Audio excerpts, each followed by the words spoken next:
Na, su tokiais renginiais kaip Olimpiada ir matosi, kad bibliotekos keičiasi, atsiranda naujų paslaugų, naujų įvairiausių renginių.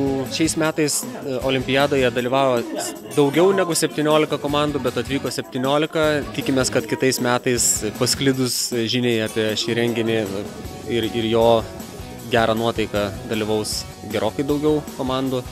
Iki susitikimo kitais metais.